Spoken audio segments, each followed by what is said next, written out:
Welcome to the IVM Podcast Network. The OnCourse Podcast is an IVM production, and if you like our podcast, do try their new show, The Empowering Series, in which life coach Zarina Poonawala walks you through all the steps of being a better boss and leader at work. All 6 episodes of the Empowering Series are now available, so go find them. You're listening to the OnCourse Podcast.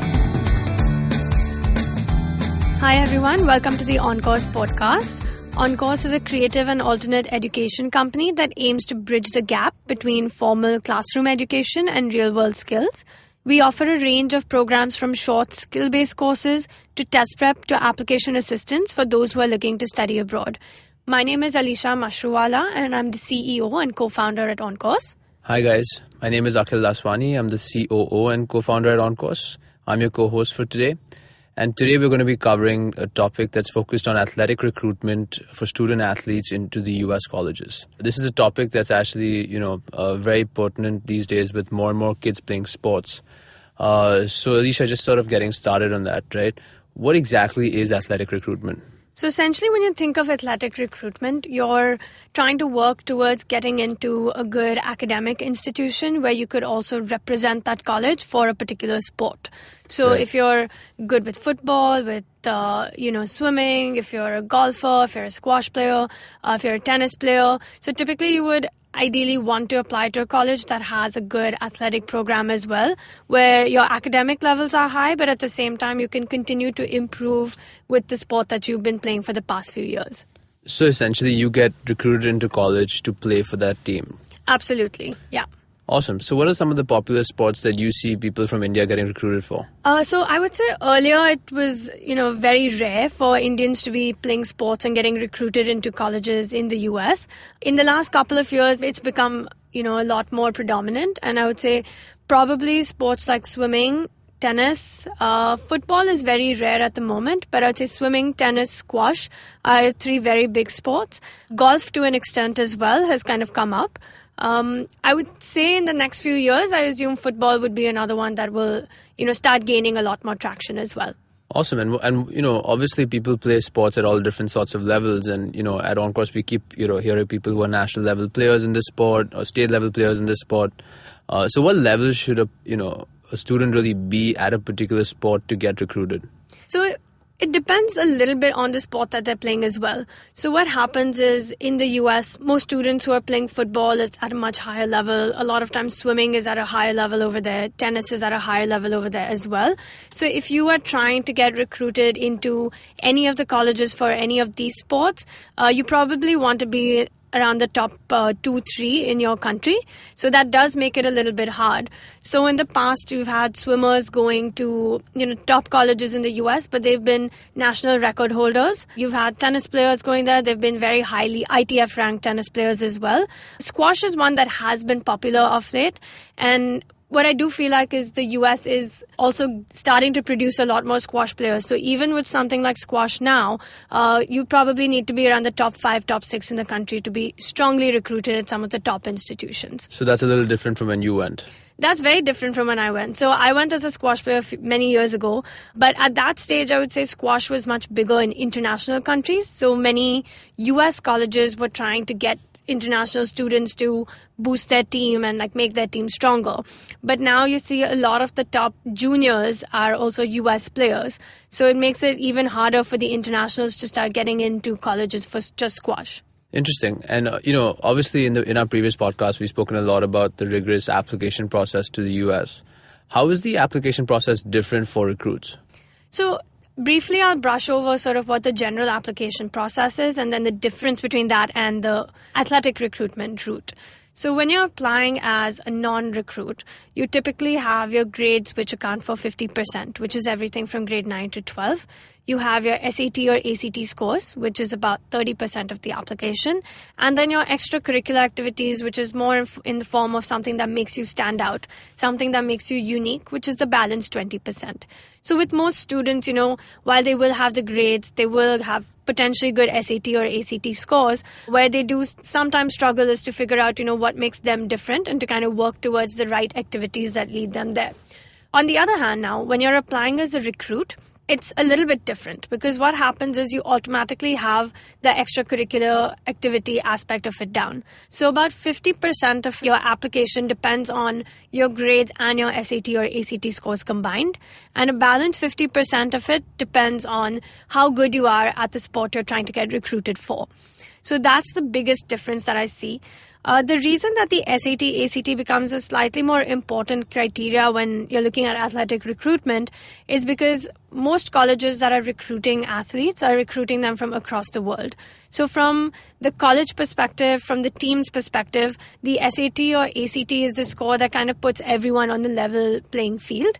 So it's a little bit easier for them to gauge where a student stands academically through that as well. Right, and I think in the whole process, you deal a lot with coaches, right? And coaches tend not to understand too much about international grades. Yeah, absolutely. Because everyone's coming from a different system, You'll have someone from South Africa who's doing the South African system. You'll have someone here doing the state board and HSC. You'll have someone doing an IB. So it's very important for the coaches to know exactly sort of where each of them stands in comparison to each other. Right. So, when should a student who's applying, to be a student, athlete, when should he start the process? How should he begin? What should be the first step for him? So just to walk you a little bit through sort of how the process works. So if anyone in grade 8, grade 9 feels like they're playing a sport at a very high level, it's something they do want to pursue in college as well at a very competitive level, then they can start thinking towards, what they should do to make themselves stronger as a recruit.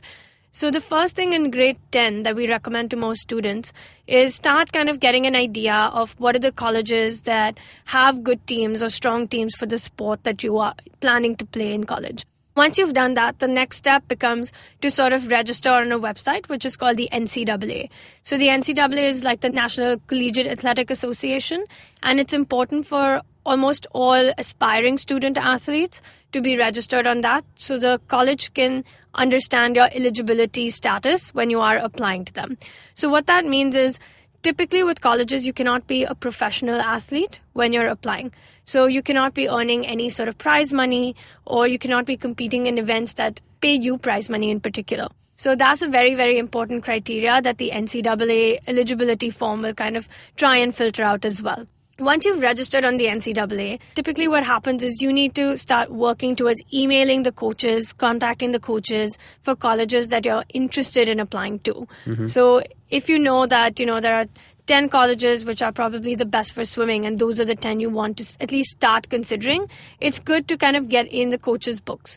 So what happens is it's very hard for international students because they're not actually present at the space. So when a coach is recruiting someone, they usually will travel around the US. They'll find and they'll scout players that they think would be good for their team. Now, if you're an international student, chances are you're not going to be in the US where they're scouting you. In that case, it's very important to try working towards making a video to show your skill in a particular sport. So if you're a tennis player, if you're a squash player, if you're a golfer, these are sports that you definitely want to have videos to actually show the colleges your skill in that space. If you're a swimmer, then it's a little bit easier because you can always send them your timings and your personal best timings, which makes it easier for them to kind of gauge where you would stand on their scale. So all of this is something that you need to start preparing from grade 10 onwards, because coaches are also starting to look at players at a younger age. They want to try and recruit, or at least keep in mind who they would want to recruit in the future. What about sports like cricket and, table tennis, sports which, Indians are naturally very, very good at? What about badminton?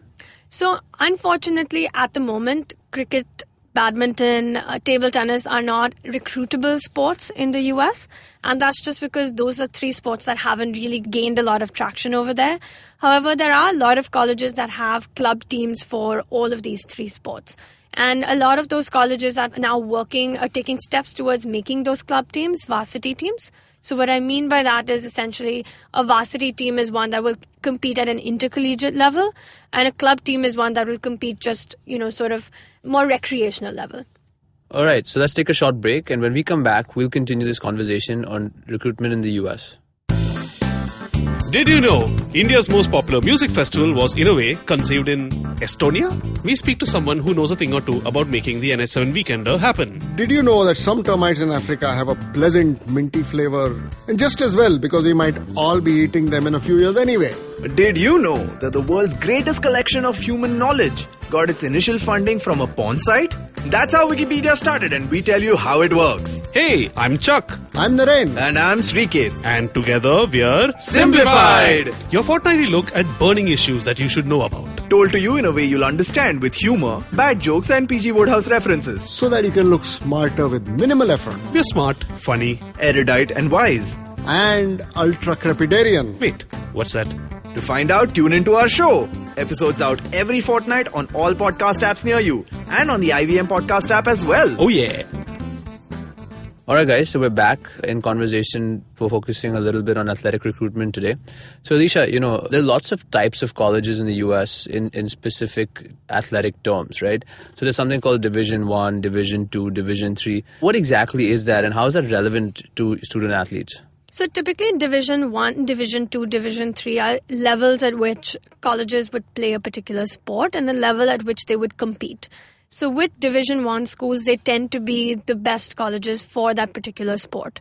Not necessarily the best academic institutions, but the best colleges for that particular sport. Can you give us a couple of examples of what a D1 school would be? Sure. So a lot of the state colleges tend to be D1 as well. But besides that, even something like Stanford, Harvard, Princeton, Yale, all of these are Division 1 schools. University of Michigan is a Division 1 school. So with Division 1, what happens is when you are keen on applying there, their college admissions process allows them to give scholarships to those who are aspiring athletes. So Division 1 typically has the funding that you can get in order to kind of apply for a scholarship for that particular sport. So when you hear of students going to a college with a tennis scholarship or with a swim scholarship, that's typically in a Division 1 school. Division 2 has similar abilities where they will be able to give you the scholarship. However, they tend not to be as competitive as the Division 1 schools. And at the same time, academically, a lot of the Division 2 colleges are not as good as your Division 1 or even Division 3. So most students, when they start looking at recruitment, they'll start off with Division 1. With Division 3, it's a lot of the very strong academic colleges which are a lot smaller, but they don't have any abilities or facilities to give funding or any sort of scholarships for sport. So these tend to be a lot of your liberal arts colleges. So Williams, Amherst, Swarthmore, Carnegie Mellon is Division 3 as well. But what they would do is when they're recruiting an athlete, they would make sure that the academic level is at par with someone who is going there from an academic route as well. So there's no inherent advantage to applying as a student athlete? Very little bit in comparison to a Division 1. Because what happens at a Division 1 school is that when you're applying, you automatically know that a lot of your weightage is given to the extracurricular component of it as well. So you want to be at that level where academically you're above the average, but even in terms of your sport, you're excelling as well. Very interesting. So I think, given that you were the captain of the Harvard squash team, back in the day, and you obviously lived the life of a student athlete, can you tell us a little bit about, what, daily campus life for a student athlete is, and sort of how different college sports are, in the US compared to what we, play in India? Sure. So I think step one is getting into the college, right? Once you're into college and when you're playing for that particular college, at the end of the day, it's a very hard life that you're leading in terms of the balance you need to keep. So when you're in college as an athlete, you have a minimum GPA that you do need to maintain. So that means that you cannot let your academics slip just because you're playing sport at a high level as well. When I was on campus, typically what my day would look like was we'd have morning class, finish by the afternoon, and then 3 to 4 hours of training for squash on a daily basis, Monday to Saturday. Sunday was a nice off day. But Monday to Saturday was 3 to 4 hours of training. After which then you would kind of go back and work on your academics, and it's literally repeat.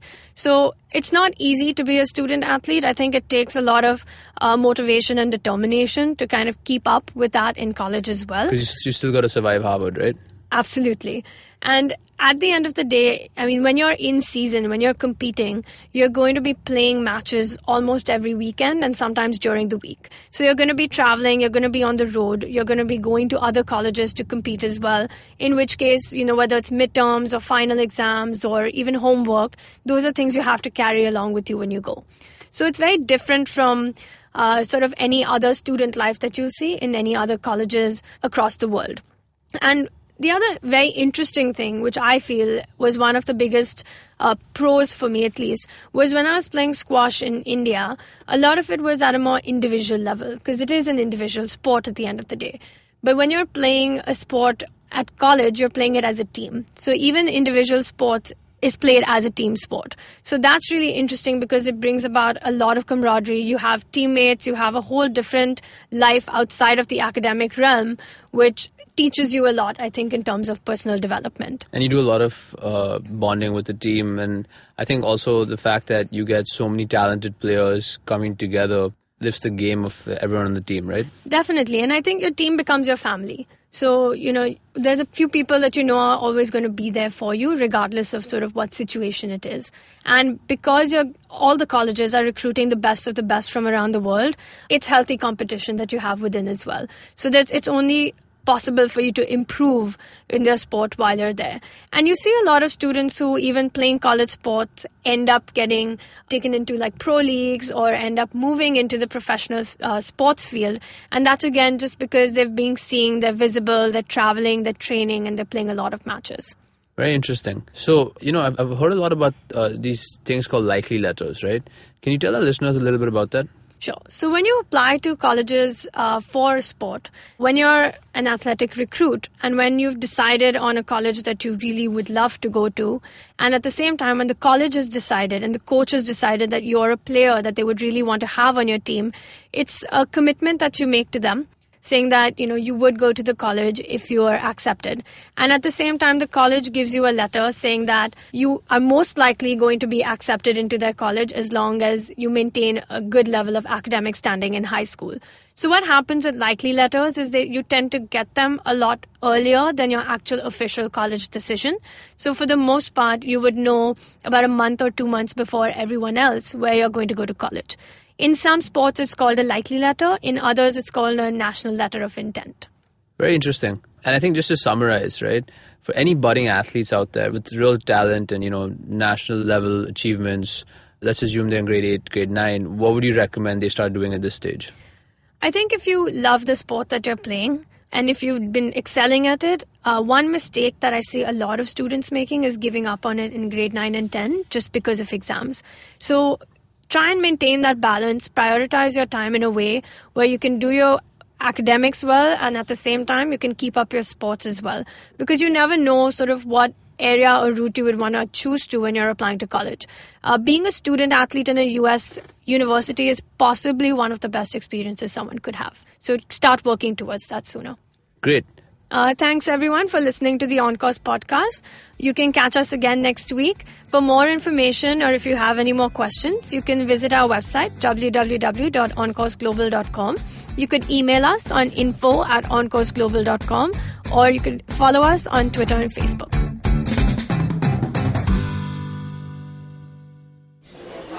Excuse me भैया, excuse me. बोलिए madam. Menu में क्या है? Menu में scene unseen है, podcast है, ऑनकोर्स है, Cyrus है, made in India, rediscovery project, empowering series, sex wax है, IVM लाइक्स है, सिंप्लीफाइड है, कीपिंग इट क्वियर है, ड्रिंक्स एंड डेस्टिनेशंस है, माय नेबर जकरबर्ग है और द फैन गराज है. आपको क्या चाहिए? एक बार रिपीट कर देंगे क्या? रिपीट नहीं करता हम. आप जाओ IVMpodcast.com पे और सुनो ये सब, या फिर डाउनलोड करो उनका ऐप, सब आपकी उंगलियों पे.